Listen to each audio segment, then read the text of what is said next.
వైసీపీలో fire brands గా focus అయిన మాజీ మంత్రులు విడుదల రజని, ఆర్కే రోజాలు సైలెంట్ మోడ్ లోకి వెళ్లిపోయారు. ఆ ఇద్దరు అసలు నియోజకవర్గం వాసులకే కాదు మీడియాకి కూడా ముఖం చూపించడం లేదు. రోజా అప్పుడప్పుడు వీడియోలు రిలీజ్ చేస్తున్నా రజని మాత్రం బొత్తిగా నల్లపూస అయిపోయారన్న టాక్ వినిపిస్తోంది. ఆ మహిళా నేతలిద్దరూ కేసుల భయంతో సైలెంట్ అయ్యారా? రాజకీయంగా ప్రత్యామ్నాయం కోసం వెయిటింగా?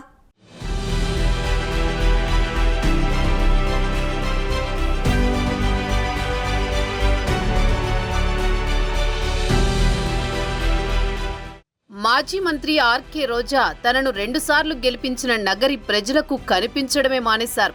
నగరి నియోజకవర్గానికి పూర్తిగా దూరమై అసలు ఎక్కడ ఉంటున్నారో వైసీపీ నేతలకి అంతుపట్టకుండా తయారయ్యారు.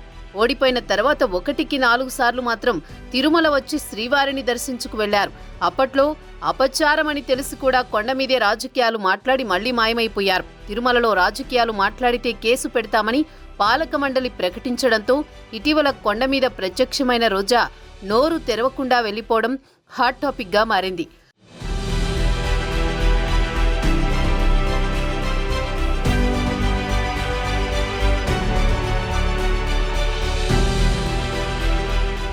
రోజా మంత్రి అవ్వాలన్న జీవితకాల కోరిక తీర్చుకున్నారు. 2 ఏళ్లు మంత్రిగా పనిచేసిన ఆమె తనను 2 సార్లు ఎమ్మెల్యేగా గెలిపించిన నగరి నియోజకవర్గ ప్రజల్ని పూర్తిగా మరిచిపోయారు.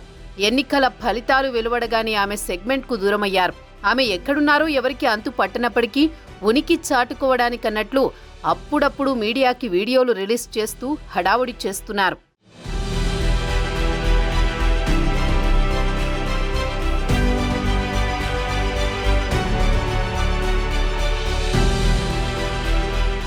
అధికారంలో ఉన్నప్పుడు అడ్డగోలుగా మాట్లాడడమే కాకుండా చంద్రబాబు అరెస్ట్ అయినప్పుడు సంబరాలు చేసుకుని డాన్స్ చేసిన చరిత్ర రోజాది.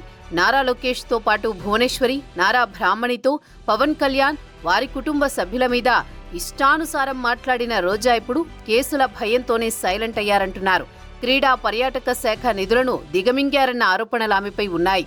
వాటికి సంబంధించి రోజా అరెస్ట్ అయ్యే అవకాశాలున్నాయంటున్నారు. పోనీ పార్టీ మారదామన్నా ఆమెకు కూటమి పార్టీలో డోర్లు తెరుచుకునే పరిస్థితి లేదు.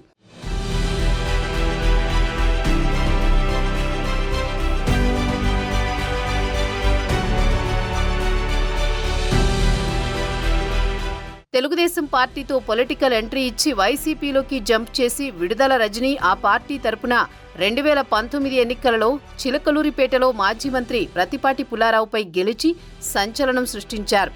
వైసీపీలోకి వెళ్లాక గెలిచిన మొదటిసారే మంత్రయ్యారు. 2.5 ఏళ్లు వైద్యారోగ్య శాఖ మంత్రిగా బాధ్యతలు నిర్వహించారు. అధికారంలో ఉన్న సమయంలో విడుదల రజని, ఆమె అనుచరులు పెద్ద ఎత్తున అవినీతి అక్రమాలకు పాల్పడినట్లు ఆరోపణలున్నాయి.